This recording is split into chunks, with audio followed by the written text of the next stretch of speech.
गड़बड़ तो ना हो गई होगी, ठीक है। तो आपको प्रभावी कणों की संख्या निकालनी है। जब आप न्यूमेरिकल करेंगे, आंकिक प्रश्न करेंगे, तब आपको प्रभावी कणों की संख्या की जरूरत पड़ेगी, ठीक है। कैसे निकालते हैं? SSC यानी क्या होता है? Simple cubic cell. Simple cubic cell में क्या था? अवयवी कण कहाँ होते थे? 8 कोनों पर उपस्थित होते थे। तो कुल अवयवी कणों की संख्या कितनी थी? 8। अब मुझे ये बताओ, एक एकक कोष्ठका के निर्माण में एक अवयवी कण का कितना योगदान होगा? टोटल अवयवी कण है 8, तो एक अवयवी कण का कितना योगदान होगा? बता सकते हो? एक नहीं होगा। मान लो क्या, एक साल में 12 महीने होते हैं, तो एक महीने में कितनी सालें होंगी? कितनी सालें होंगी? 1/12, यानी साल का 12वां भाग। बात आई समझ में? जैसे मान लो आप कहीं बारात में जा रहे हैं, मान लो 100 लोगों की उपस्थिति है वहाँ बारात में, आप भी उपस्थित है वहाँ पर, तो उस बारात को बनाने में आपका योगदान कितना है? टोटल है 100, 1/100। टोटल कितने हैं? 100। उसमें आप है, तो आपका उस बारात को बनाने में कितना योगदान है? 1/100। तो टोटल अवयवी कणों की संख्या कितनी है? 8।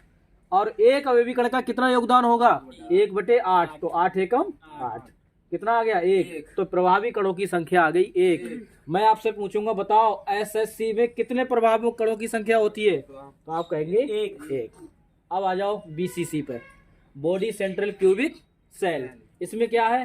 कोनों पर कितने होंगे? 8 अवयवी कण, और एक कहाँ होता है? केंद्र पर। अब वही प्रोसेस बिल्कुल सेम। टोटल है 8, कोष्ठका को बनाने में एक अवयवी कण का योगदान 1/8। तो 8 एकम 8। तो एक कहाँ हो गया? एक तो आ गया आपका कोनों पर, और एक कहाँ है? केंद्र पर। तो एक और एक कितने हो गए? 2। तो BCC में प्रभावी कणों की संख्या कितनी हो गई? 2। ठीक है, याद रखना। अगला है FCC, फलक केंद्रीय एकक कोष्ठका। फलक केंद्रीय एकक कोष्ठका में देखो, कोनों पर 8 और फलकों पर, फलक कितने थे?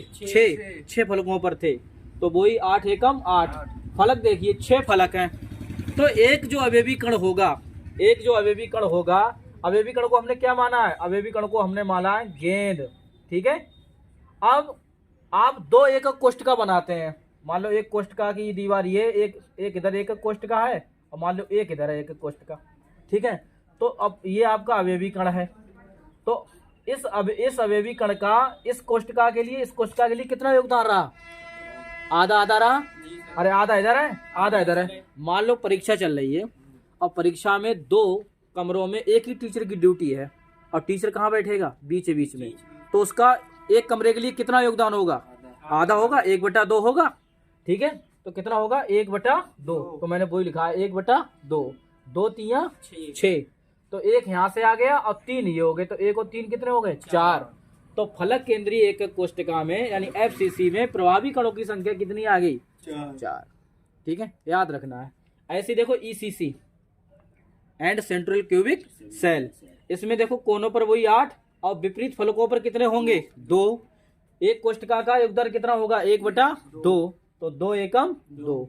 एक ये है और एक ये है, तो 1 और 1 2। तो आपका ECC में प्रभावी कणों की संख्या कितनी आ गई? 2।